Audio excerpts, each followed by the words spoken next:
kami dari Kumpulan 4 akan membentangkan analisa filem Polis Evo 2. Assalamualaikum, saya Nur Danisha binti Muhammad Nur. Hari ini, saya akan membentangkan tentang pengenalan dan konsep ideologi untuk analisa filem ini. Untuk pengenalan, seperti yang kita sedia maklum, filem merupakan sebuah medium yang dapat memberikan atau menyampaikan mesej-mesej kepada para penggemar dan penonton filem tersebut agar mereka mudah untuk jadikan pengajaran dan pembelajaran. Seperti yang ditayangkan di dalam filem Polis Evo 2 ini, pengarah memaparkan unsur nasionalisme di dalam dua watak utama iaitu Inspektor Sani dan Inspektor Kai, di mana mereka berdua bersama-sama dengan seorang polis perisik dari Indonesia iaitu Rian ditugaskan untuk menumpaskan sekumpulan pengganas iaitu penganut ajaran sesat yang diketuai oleh Hafsyam Jauhari. Pengganas tersebut ingin menawan perkampungan di Pulau Cerong Pahang dan akhirnya polis-polis tersebut selesai dan berjaya menjalankan tugas yang diamanahkan kepada mereka. Assalamualaikum, nama saya Nur Ain Sofia Ilani dan saya akan teruskan dengan analisa filem. Terdapat pelbagai adegan dalam filem Polis Evo 2 ini yang melibatkan ajaran sesat. Secara ringkasnya, Polis Evo 2 cuba menggunakan naratif jihad sebenar menentang sudu jihad. Filem ini juga menyentuh isu permasalahan kejahatan, juga dikenali sebagai Muskhilat al-Syar yang sering diketengahkan oleh ateis dan agnostik. Di dalam filem ini, Hasnur Rahmat melakonkan watak Hafsyam iaitu seorang pengamal ajaran sesat. Watak Hafsyam ini digambarkan sebagai seorang bid'ah yang tidak berakhlak, merokok secara berlebihan, mengedar darah dan berkelakuan kejam. Wataknya dalam filem ini menggunakan banyak penipuan dan manipulasi untuk mempengaruhi dan mengawal pemikiran orang ramai. Okey, saya akan sambung dengan konsep ideologi pula.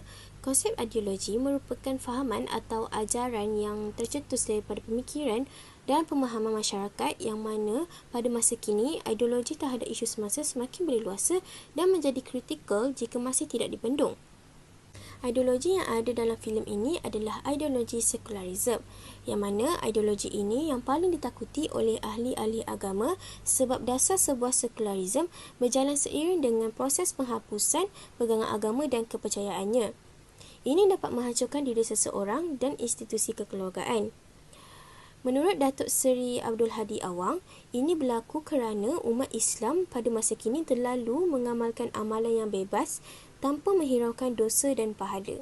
Selain itu, saya akan memberi satu contoh ideologi sekularisme yang dimiliki dalam filem Polis Evo 2 ini, iaitu ajaran sesat. Seperti yang kita tahu, ajaran sesat merupakan ajaran yang salah di sisi undang-undang negara Malaysia dan ajaran ini memberi ancaman kepada negara kerana ianya telah tersebar luas di seluruh negara, terutamanya di tempat terpencil, seperti Mila Abraham yang berasal dari Indonesia yang tersebar luas di Malaysia, di mana pengikutnya perlu membayar duit untuk bertaubat, menuntut cerai dan sebagainya. Ajaran seperti ini sangat berbahaya kerana penganutnya sanggup membuat apa saja demi ajaran itu. Seperti yang ditayangkan dalam filem ini, contohnya Hafsyam Jauhari mempunyai keinginan untuk membunuh penduduk pulau yang menjadi tahanannya kerana mahu masuk ke dalam syurga bersama-sama. Ini menggambarkan bahawa agama Islam wajib dihadam dalam diri setiap masyarakat Islam agar ajaran seperti ini dapat dihapuskan dalam negara kita. Assalamualaikum warahmatullahi wabarakatuh. Saya Nak Rasyal dan saya akan menjelaskan tentang faktor perkembangan ajaran sesat. Faktor perkembangan ajaran sesat yang pertama ialah kurang pemahaman terhadap ilmu agama. Ia juga dikenali sebagai kejahilan. Islam merupakan agama yang amat mudah untuk dilaksanakan, namun kerana kejahilan yang terdapat dalam diri mereka, mereka menganggap ini sebagai sesuatu perkara yang amat sukar untuk dijalankan. Hal ini mendorong mereka untuk mencari jalan mudah bagi memperoleh ilmu agama. Akibatnya, muncul perkara yang diamalkan dalam ajaran sesat iaitu melaksanakan solat cukup hanya sekadar dengan berniat tanpa melakukannya, dan juga mereka menghalalkan pernikahan antara adik-beradik. Jelaslah ajaran sesat yang diamalkan amat berjangka dengan ajaran Islam yang sesungguhnya. Faktor yang seterusnya ialah kelemahan pada sistem pendidikan yang sedia ada. Pendidikan memainkan peranan dalam memberi didikan dan membentuk individu menjadi manusia yang cemerlang. Pada peringkat sekolah rendah dan juga sekolah menengah, subjek pendidikan Islam telah menjadi subjek teras dan wajib dipelajari oleh semua pelajar yang beragama Islam. Namun, peruntukan masa yang terhad menyebabkan pelajar tidak dapat mempelajari sesuatu perkara dengan lebih teliti dan mendalam. Hal ini menyebabkan mereka dalam bidang agama tidak mencukupi dan mereka mudah terpengaruh dan dipengaruhi dengan perkara yang tidak jelas. Faktor yang terakhir ialah undang-undang yang lemah dalam negara. Undang-undang berfungsi untuk mengawal sesuatu dalam negara demi menjaga kesejahteraan dan keselamatan negara. Namun begitu, kelemahan yang terdapat dalam peruntukan dan penguasaan undang-undang telah mendatangkan pelbagai ancaman apabila golongan-golongan yang mengamalkan ajaran sesat dapat menyampaikan ajaran mereka dengan bebas. Antara ajaran sesat yang diamalkan ialah Syiah. Kebebasan mereka dalam menyampaikan ajaran sesat telah menyebabkan ramai individu menjadi pengikut mereka. Hal ini sudah tentu menyebabkan ajaran sesat tersebar dengan cepat kerana bilangan pengikut mereka semakin meningkat dari semasa ke semasa. Assalamualaikum. Penularan ajaran sesat di Malaysia semakin hari semakin tidak terkawal. Kebanyakannya, kegiatan-kegiatan ajaran sesat ini berlaku di kawasan pedalaman di mana penduduk-penduduknya terpisah dengan isu-isu dunia luar.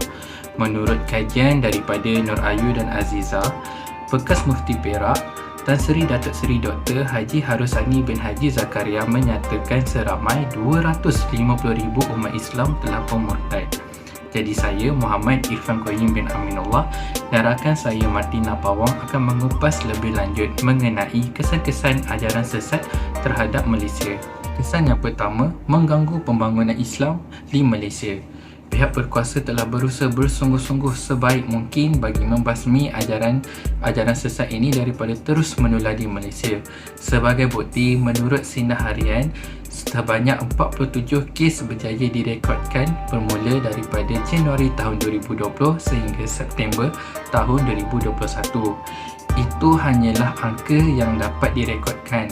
Tetapi kenyataannya terdapat banyak lagi kegiatan ajaran sesat yang terus berlaku yang tak dapat ditangkap oleh pihak berkuasa. Malah terdapat juga sebahagian ajaran sesat yang berlaku secara alamiah. Seperti kes besar yang berlaku pada tahun 2021, 2 tahun lepas, iaitu ajaran perjalanan mimpi yang terakhir Sitah An-Nur. Beliau mendakwa dirinya mampu berhubung secara langsung pada Allah, Nabi Muhammad SAW dan malaikat. Dalam ajaran beliau menyatakan bahawa dunia akan berlaku perang ketiga dan beliaulah yang akan memimpin pasukannya untuk mencari Imam Mahdi bagi melawan musuh. Tambahan pula, para ulama sedaya upaya menjelaskan secara terperinci mengenai fahaman Wahabi dan Syiah yang telah bertapak lama di Malaysia sejak tahun 1979 ketika Revolusi Iran, menurut kajian daripada Nur Hidayah Ghani. Masyarakat umat Islam di Malaysia ini semakin terkeliru tentang pemahaman mereka terhadap Islam disebabkan oleh dua fahaman besar ini.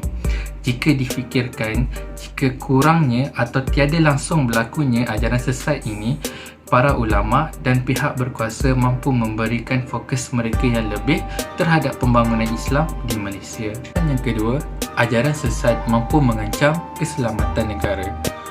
Sesetengah kumpulan ajaran sesat yang bersifat pasif pada awalnya mampu bertukar menjadi satu kumpulan yang bersifat ganas dan radikal. Seperti yang dipaparkan dalam filem Polis Ibo 2 ini, ajaran kumpulan sesat Hafsyam merupakan satu kumpulan pengganas yang menawan Pulau Cerong yang terletak di Pahang bagi memudahkan kegiatan pengedaran dadah yang dijalankan oleh mereka. Pada penghujung filem, dapat disaksikan bahawa terdapat ramai anggota polis dan ahli kumpulan jemaah tersebut yang terbunuh ketika pihak polis cuba memberkas mereka di pulau tersebut. Walaupun ini cuma hanyalah sebuah filem, tetapi sebenarnya terdapat juga kes sebenar yang berlaku di Malaysia. Sebagai contoh, pada tahun 1980, terdapat berlakunya serangan di Balai Polis Batu Pahat yang merekodkan seramai 8 orang ahli kumpulan jemaah Imam Mahdi terbunuh dalam serangan itu. Ini membuktikan bahawa sikap fanatik seseorang dalam beragama mampu memberikan ancaman yang hebat kepada negara. Saya serahkan pembentangan ini kepada rakan saya Martina Pawa untuk menjelaskan kesan-kesannya seterusnya secara lebih lanjut. Saya Tinabawa Anak Muda akan menghuraikan dua lagi kesan-kesan ajaran sesat terhadap Malaysia. Yang pertama, kerugian dalam masa. Ajaran sesat boleh menyebabkan kerugian dalam masa. Waktu-waktu lapang yang seharusnya diisi dengan perkara yang berfaedah seperti solat dan meluangkan masa bersama keluarga tidak lagi dienakkan. Hal ini demikian kerana adanya sifat yang ingin menyebarkan ajaran sesat kepada masyarakat lain atau ketersuban untuk mendalami ajaran yang berpaling dari agama. Oleh itu, masyarakat hendaklah sedar supaya tidak menyia-nyiakan masa yang sedia ada dan menggunakannya dengan sebaiknya. Seterusnya, institusi keluarga rapuh. Akibat daripada terlalu obses atau taksub akan ajaran sesat, hubungan antara ahli keluarga akan terganggu. Bukan sahaja boleh meretakkan silaturahim, malah ia boleh juga memecah belahkan institusi keluarga. Sikap yang tidak sedar diri dan enggan menerima teguran atau nasihat daripada ahli keluarga sendiri maupun orang lain akan menyebabkan individu tersebut sanggup bertindak tidak bermoral seperti memukul ahli keluarganya sendiri. Justru, amalan dinasihatkan agar sentiasa berjaga-jaga akan sebaran ajaran sesat supaya dapat mencegah berlakunya perkara yang tidak diingini di dalam keluarga dan masyarakat. Assalamualaikum, saya Nur Aimiti Rosan akan membentangkan cadangan yang boleh dilakukan untuk menghapuskan ajaran sesat di negara kita. Antara cadangannya ialah melalui media massa, peranan jabatan agama dan akhir sekali kempen dan ceramah agama. Media massa seperti radio, televisyen, media cetak dan media baru seperti Facebook, aplikasi WhatsApp, Instagram, YouTube dan sebagainya sebagai alat untuk menyebarkan dakwah. Umum mengetahui bahawa media massa dan teknologi hari ini sangat canggih dan meluas bukan sahaja di kalangan remaja, bahkan golongan berusia juga tak lari dari melihat media massa. Oleh itu, adalah wajar untuk menggunakan media massa sebagai alat untuk menyebarkan agama Islam. Ini boleh dicapai melalui tazkirah ringkas, iklan dan drama pendek yang membincangkan ajaran Islam. Dakwah yang santai, inovatif dan menarik ini pastinya akan menarik minat daripada pelbagai orang, terutamanya golongan muda untuk mempelajari lebih lanjut tentang ajaran Islam. Ia juga akan menarik lebih ramai orang Islam untuk ke masjid dan surau untuk beribadah supaya mereka tidak terjerumus dalam kepercayaan yang salah di Malaysia. Seterusnya, peranan jabatan agama Islam seperti JAKIM, JAWI, JAIS dan lain-lain untuk menguatkuasakan undang-undang dan menyebarkan ajaran Islam sebenar kepada umat Islam. Pihak berkuasa harus bekerjasama untuk memupuk kesedaran masyarakat Islam tentang pentingnya mengekalkan kesucian Islam. Di antara langkah yang boleh diambil ialah mengukuhkan sistem dan penguatkuasaan hukum syarak serta menubuhkan jabatan khas untuk menangani gejala ajaran sesat ini di Malaysia. Tindakan undang-undang perlu diambil terhadap mereka yang terus mengikuti ajaran sesat dan memberi kesan kepada orang lain yang beragama Islam. Pihak berkuasa boleh mengambil tindakan dengan tegas dan memberi kesudahan kepada mereka yang tersesat untuk kembali ke pangkal jalan dan bertaubat. Akhir sekali, langkah yang boleh diambil bagi membendung masalah ajaran sesat di Malaysia ini ialah dengan mengadakan kempen, ceramah dan seminar untuk umat Islam, terutamanya untuk generasi muda.